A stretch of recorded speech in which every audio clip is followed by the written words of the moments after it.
Yeah, warm good afternoon class. In the previous video, the picture in most of the cases, right? So here you can see as in the previous video, I have set an example of using stainless steel water bottles and the copper water bottles. Okay, as in the same way, the alloys of copper, which is bronze, comes in the same way. Okay, in the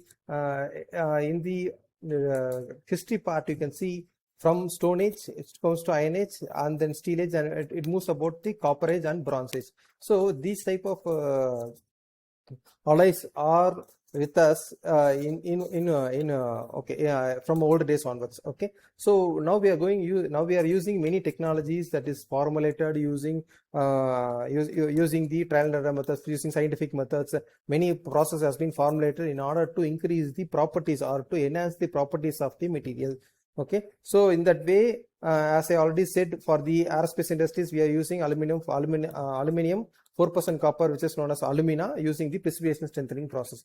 Okay, before that we will see the other parts. Okay, now comes under ferrous and non-ferrous differentiation. Okay, this is then on empathizing part, you can see in ferrous materials it is a magnetic, non-ferrous it is mostly non-magnetic. Okay, on value addition, you can see ferrous materials has less value when compared to non-ferrous material. So as you can see, there are many ferrous based ferrous based foundries in and around Coimbatore. But for example, if we take, there are 50 to 60 for example, okay, if you take 100 small and large or medium ferrous based foundries will be available in a certain area. Okay, for example in Coimbatore, but you can see only 4 to 5 or less than 20 industries will dealing with non-ferrous materials like aluminum or copper or nickel or other or their alloys. Okay, so,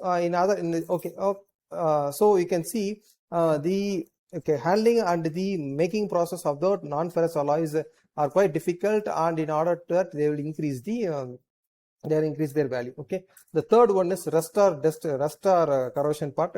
When we compare to non-ferrous ferrous part, non-ferrous has much higher resistance towards this corrosion. And the fourth one is the weight. In weight aspect, the ferrous has higher weight and non-ferrous has lesser weight. As I already said, you can see the aluminium can be matched with steel, have more or less same strength, but the weight of those thing will when we compare the weight, the steel has much weight, and the specific weight of steel is something around 7.8, and for aluminum it comes under 4.3 as well. Okay, and recyclable, both can be recyclable, which because you can see the chips which comes during the machining of either ferrous or non-ferrous can be used as the raw material for the foundries. So in both the way,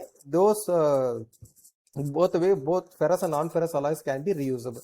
Okay, there will not be any waste. Okay, so when you come, the first one is copper. Okay, you can see copper coins. Okay,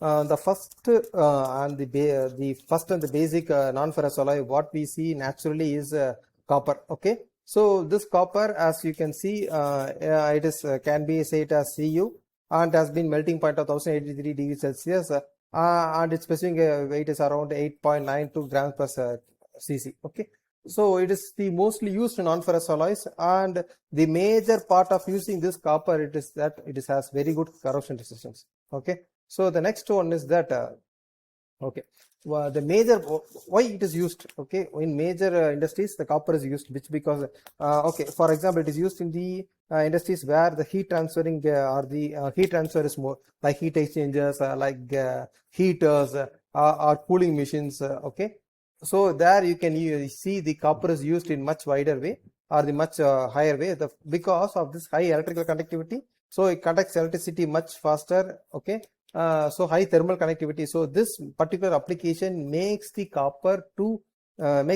as usable in most of the heat exchangers. Okay, heaters. Okay, you can see there will be heating coils made up of copper in our day-to-day, like geysers what you are using for what you are using at our home.